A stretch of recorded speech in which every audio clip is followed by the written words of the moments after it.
What would you do if the person you trusted most locked you away and threw away the key? Not for a day, not for a month, but for 20 years. My name is John, and that's not a question for me, it's my life. For 2 decades, I was a prisoner in a filthy Connecticut house, trapped by my stepmother, Kimberly Sullivan. This isn't some ghost story or urban legend. It's real, and it happened to me. Welcome to Friday 13, the channel where we peel back the curtain on true horror stories. Tales so dark, they'll haunt you long after the video ends. If you're here, you're ready to step into my nightmare. A place where hope was a flicker I had to fight to keep alive. So, grab your headphones, dim the lights, and let's dive into the hell I survived. Because once you hear this, you'll never trust a smile the same way again. I was 11 when it all began. Life was simple. Riding my bike until dusk, trading baseball cards with my buddy Mike, coming home to my dad grilling burgers in the backyard. Then, Kimberly came into the picture. My dad remarried after Mom left when I was a baby. And at first, Kimberly seemed okay, sweet even. She'd make me oatmeal cookies, ask about school. But there was this edge to her, a sharpness I couldn't place. Ever meet someone who feels like a storm waiting to break? That was her. And soon, I'd learn what happens when that storm hits. It started with little things. I'd spill something, forget to take out the trash, and she'd snap.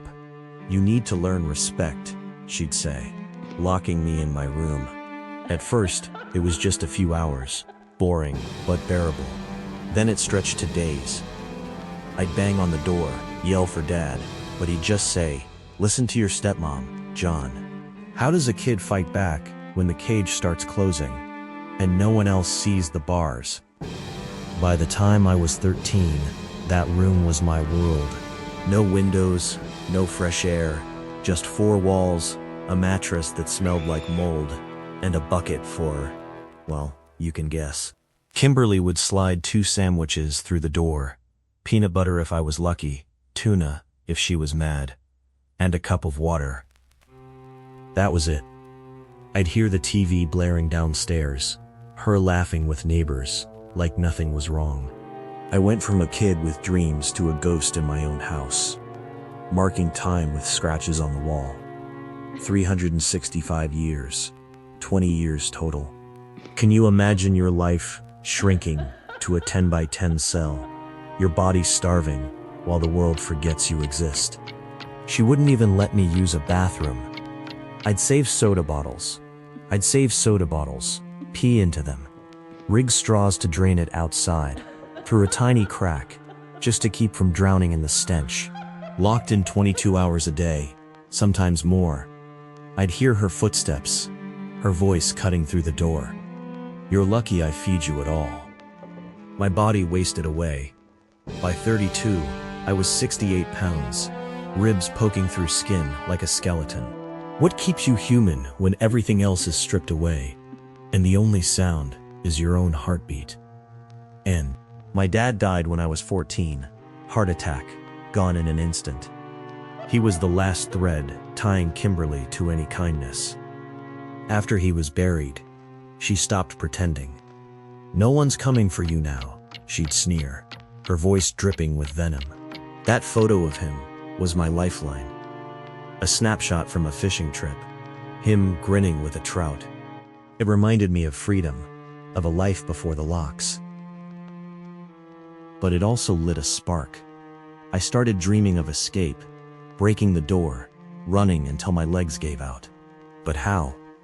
The bolts were on her side, the walls concrete. Was there a way out? Or was I just fooling myself? Then I found it. Dad's old lighter, tucked in a jacket pocket she'd tossed him years back. I flicked it, and that tiny flame stared back at me like a dare. My heart pounded. Fire, dangerous, wild, but maybe my only shot. Could I burn my way free, risk it all for a taste of the outside? I didn't know if I'd make it, but I knew I couldn't rot there forever. What would you do with one chance to break free, even if it could kill you? February 2025. I'd been planning it for weeks.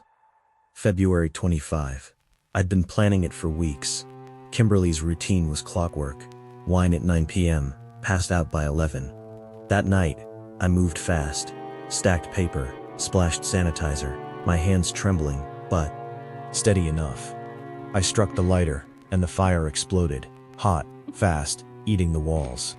Smoke filled my lungs, thick and black. I pounded the door, screamed until my voice cracked, praying someone would hear over the war. Was this my freedom or my grave? The fire took everything. The room, the house, 20 years of hell. I thought I'd burn alive, but then I heard sirens, boots crashing through. Firefighters dragged me out, and I hit the ground outside, choking on cold air. Free air. February wind stung my face, and for the first time in 20 years, I saw stars. I was out. But what they found next would rip the mask off Kimberly's lies and show the world what evil looks like up close. The cops came fast. They saw the locks, bolted from the outside, a cage no one could deny. The room was a horror show. Bottles of piss, moldy walls, a mattress soaked in despair. Kimberly was arrested. Kidnapping, assault, cruelty. The list went on. She tried to spin it. I was protecting him, she said, her voice calm, like she believed it. But my body, 68 pounds of proof, screamed louder. Then my real mom stepped in. Someone I hadn't seen since I was a toddler. My mom, Carol. Found out through the news. She called me a survivor, said Kimberly deserved. Hell, me a survivor, said Kimberly deserved hell for what she did. Hearing her voice after all those years cracked me open. Pain, relief, all at once. I'm free now, piecing myself back together, but the scars? They don't fade. What does it mean to rebuild when half your life's been ash, and who answers for the years no one can give back?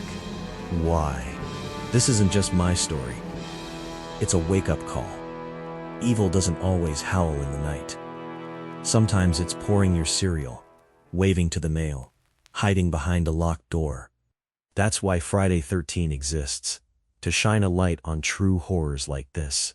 Stories that prove reality cuts deeper than any fiction. If my 20-year fight for freedom gripped you, if it made you shiver or cheer, then subscribe now, hit that bell, because we've got more darkness to uncover.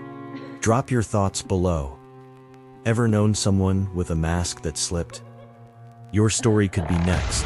Stay sharp, stay watching, and I'll see you in the shadows.